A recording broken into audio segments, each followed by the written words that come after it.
हाँ जी, जहाँ पे जाएगा ना डीसी ऑफिस में, वहाँ से एक तो लेजिस्लेशन की गई है और खसूसी अदालतों का क़याम मुमकिन बनाया गया है, उनमें जजेस भी लग गए हैं।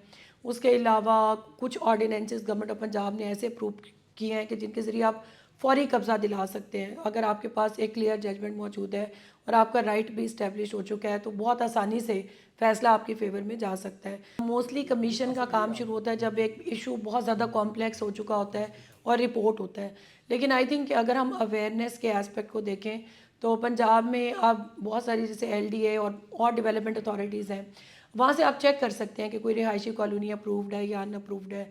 इसी तरह आप इन्वेस्टमेंट करने से पहले, पैसा लगाने से पहले, ट्रांजैक्शन करने से पहले भी वेरीफाई कर लें कि ये ट्रूथफुल है, क्योंकि अगर रिसर्च आप पहले कर लेंगे तो फिर आप बहुत सारी कॉम्प्लिकेशन से बच सकते हैं। आपने ये पैसे अदा कर चुके हैं आप? कॉल नहीं कर रहे, रजिस्ट्री नहीं कर रहे, टाल मटोल कर रहे हैं।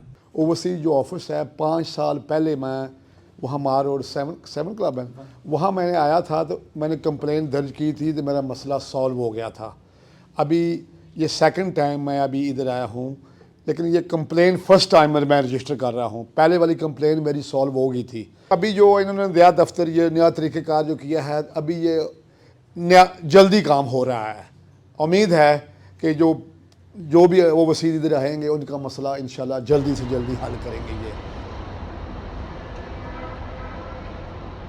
फैसिलिटेशन सेंटर पे उसकी कंप्लेंट रजिस्टर होती है। रजिस्टर होने के बाद हमारे डायरेक्टर जनरल साहब हैं, वो सुपरवाइज़ करते हैं केस को, एक कंसर्न डीलिंग ऑफिसर असाइन करते हैं हर कंप्लेंट को। तो डिस्ट्रिक्ट कमेटी दोनों पार्टीज़ को कॉल करती है, उनका मसला सुनती है, उनके एविडेंसेस को देखती है और उनको एनालाइज करने के बाद जो मेरिट पे रिपोर्ट होती है वो तैयार करती हैं।